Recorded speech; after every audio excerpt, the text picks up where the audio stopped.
1757 और 1764 के बाद ब्रिटिश शासन की औपनिवेशिक नीतियों 1757 में बंगाल में ब्रिटिश शासन की स्थापना के पश्चात ब्रिटिश औपनिवेशिक हितों एवं भारतीय जनता के विभिन्न वर्गों के हितों के बीच टकराहट पनपने लगी और ब्रिटिश औपनिवेशिक नीतियों जैसे विस्तारवादी नीति, आर्थिक शोषण, प्रशासनिक व सामाजिक सुधारों ने भारतीय शासकों, सिपाहियों, जमींदारों, व्यापारियों, शिल्पकारों, पंडितों, मौलवियों इत्यादि को प्रतिकूल रूप से प्रभावित किया और यह धीमी गति से बढ़ता असंतोष 1857 में एक बड़ा एवं व्यापक विद्रोह भड़का, जिसे कंपनी के साम्राज्य की नींव हिला दी, जिसे 1857 की क्रांति के नाम से जाना जाता है।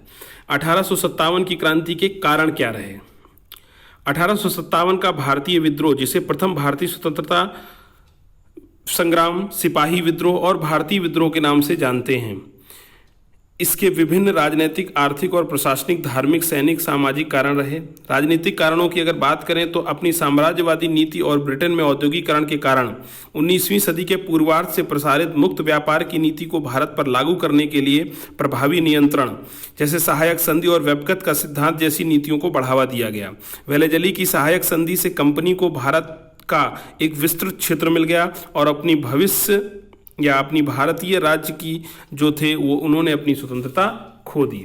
लॉर्ड डलहौजी के गोद लेने की प्रथा को अमान्य घोषित कर दिया। इससे झांसी, उदयपुर, संभलपुर आदि राज्यों का विलय ब्रिटिश भारत में हो गया, किंतु इससे असंतुष्ट जमींदार व राजा ऐसे अवसर की तलाश में थे जब वे पुनः अपनी रियासतों पर अधिकार कर सकें। आर्थिक कारण, भारत में ब्रिटिश की शोषणकारी नीति के चलते उद्योग धंधे, हस्तशिल्प, कुटीर उद्योग एवं कृषि की स्थिति दयनीय हो गई। कंपनी का एक तरफा मुक्त व्यापार नीति ने ब्रिटिश व्यापारियों को आयात करने की छूट दे दी, जबकि ब्रिटेन एवं यूरोप में हॉलैंड को छोड़कर आयात कर व अन्य करारोपण और प्रशुल्कों द्वारा भारतीय निर्यातकों को लगभग खत्म कर दिया। परंपरागत विधि से निर्यातकों को लगभग खत्म कर दिया गया। परंपरागत विधि से बनी भारतीय वस्तुओं को जैसे हस्तशिल्प, कपड़ा इत्यादि भारी क्षति पहुंची, जो लंकाशायर में बनी वस्तुओं की प्रतिस्पर्धा नहीं कर पाई। रेलवे के विकास ने दूर दराज के कुटीर उद्योगों को भी समाप्त कर दिया। भू राजस्व नीति के चलते किसान, खेतिहर, श्रमिक और वहीं जब जमींदार नवाबों की भी स्थिति दयनीय हो गई, अंततः वे व्यापक रूप से विद्रोह के सूत्रधार बने। प्रशासनिक कारणों की चर्चा करें तो कंपनी के अंदर भ्रष्टाचार, खास तौर पर पुलिस और छोटे अधिकारियों और अधीनस्थ न्यायालयों में जो भ्रष्टाचार था उसने असंतोष को बढ़ावा दिया। प्रशासन की विदेशी प्रकृति ने भी इसे और तूल दिया। सामाजिक धार्मिक कारणों की चर्चा करें तो अंग्रेज भारतीयों के प्रति नस्लवादी थे और जाति भेद की भावना से भी प्रेरित थे। वे हिंदुओं को बर्बर और मुसलमानों को कट्टरपंथी व बेईमान समझते थे।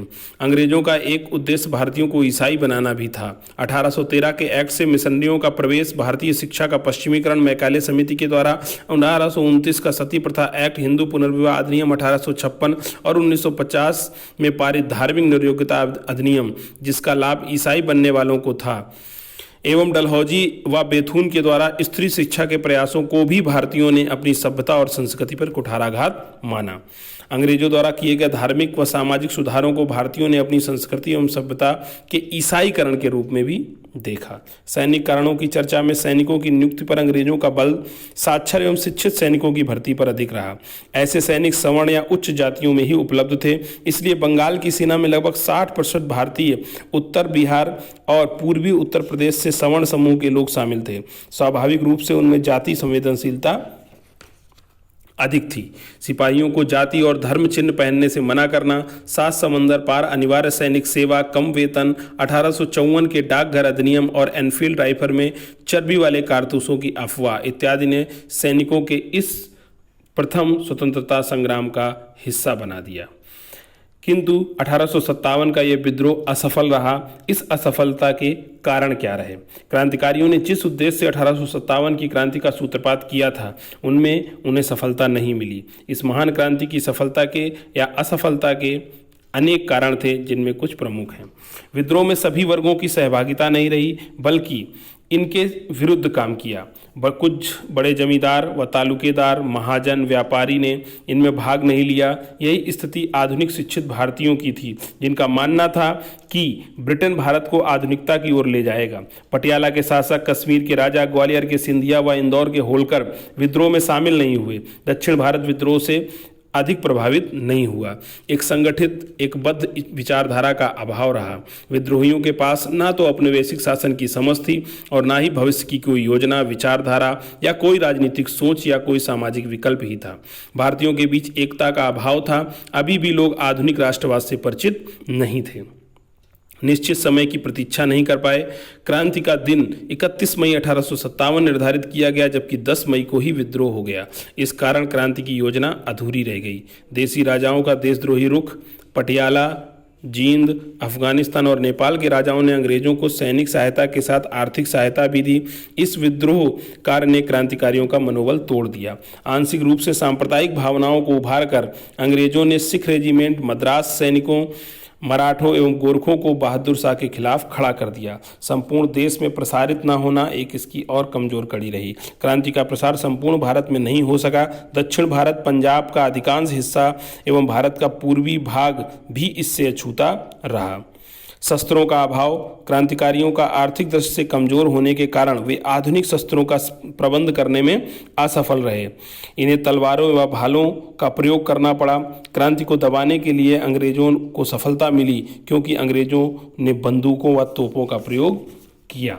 सहायक साधनों का अभाव, रेल, डाक, तार व परिवहन तथा संचार के अन्य सभी साधनों पर अंग्रेजों का कब्जा था। इनके अभाव में क्रांतिकारी संगठित होकर योजना बनाने में व संचालन करने में असफल रहे। सैनिकों की संख्या में अंतर एक और कारण था।